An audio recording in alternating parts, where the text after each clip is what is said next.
बहुत समय पहले की बात है, जब मानव सभ्यता ने सामाजिक ढांचे और प्रशासनिक व्यवस्था की नींव रखनी शुरू की थी। उस समय एक प्रश्न खड़ा हुआ, कर्मों का लेखा जोखा कौन रखेगा? तब ब्रह्मा जी ने सृजन किया एक ऐसे देवता का जो न क्षत्रिय थे न ब्राह्मण, बल्कि ज्ञान और न्याय का प्रतीक थे। भगवान चित्रगुप्त। माना जाता है कि कायस्थ समुदाय की उत्पत्ति भगवान चित्रगुप्त से ही हुई। यही कारण है कि कायस्थों को लेखाकार और धर्मलेखक कहा जाता है। प्राचीन काल, विद्या और धर्म का संगम। प्राचीन भारत में जब समाज 4 वर्णों में बंटा था, कायस्थों की भूमिका एक अलग श्रेणी में रही।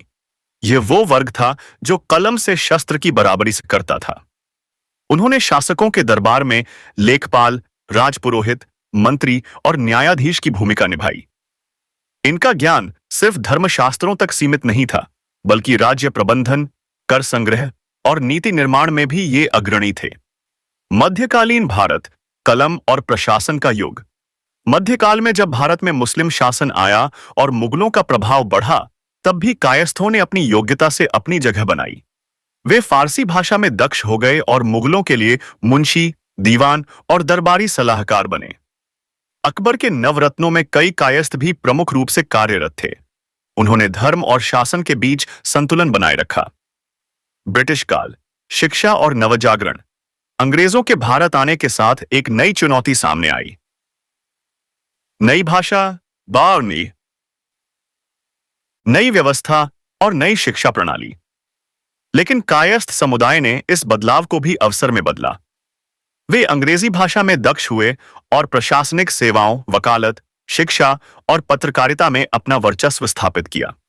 कायस्थों ने पहले बैरिस्टर, पहले पत्रकार, पहले आईसीएस अधिकारी और पहले लेखक बनकर आधुनिक भारत के निर्माण में महत्वपूर्ण भूमिका निभाई।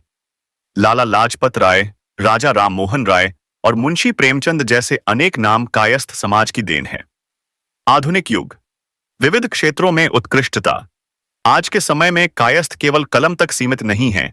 वे डॉक्टर, इंजीनियर, वैज्ञानिक, आईएएस, कलाकार, उद्यमी और राजनेता बन चुके हैं। वे भारत ही नहीं, विदेशों में भी उच्च पदों पर आसीन हैं।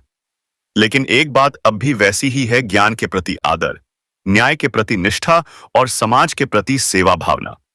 उपसंहार, कायस्थ समुदाय की यह यात्रा हमें यह सिखाती है कि ज्ञान और न्याय के पथ पर चलने वाला कभी पिछड़ता नहीं। समय चाहे जैसा भी हो, जो कलम पकड़ता है वही दिशा देता है। हम कायस्थ हैं, हमारी पहचान कलम से है, हमारी शक्ति बुद्धि से है और हमारा धर्म न्याय से है।